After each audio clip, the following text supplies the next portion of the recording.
सच्चाई की जीत एक समय की बात है।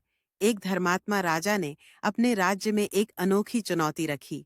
उन्होंने घोषणा की कि जो कोई भी सच्चाई के साथ पूरा जीवन जीता होगा, उसे अपार धन और सम्मान से नवाजा जाएगा।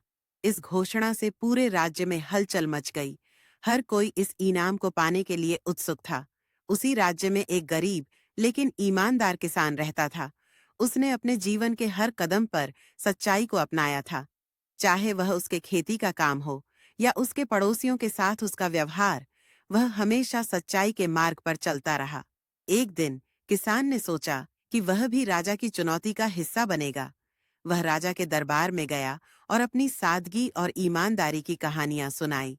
उसने बताया कैसे उसने अपने खेत में सोने की मुद्राएं पाई थीं, परंतु उसने उन्हें उसके असली मालिक को लौटा दिया।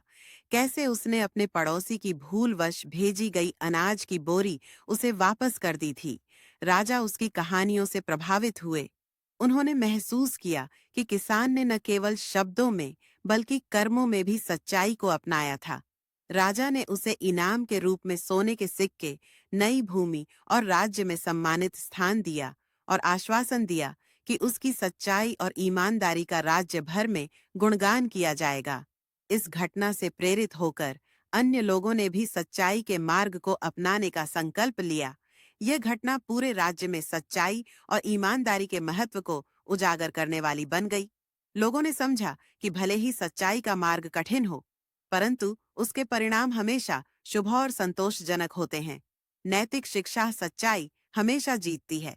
यह कहानी हमें यह सिखाती है कि सच्चाई का मार्ग चुनना हमेशा फलदायी होता है और अंत में यही जीत की कुंजी होती है।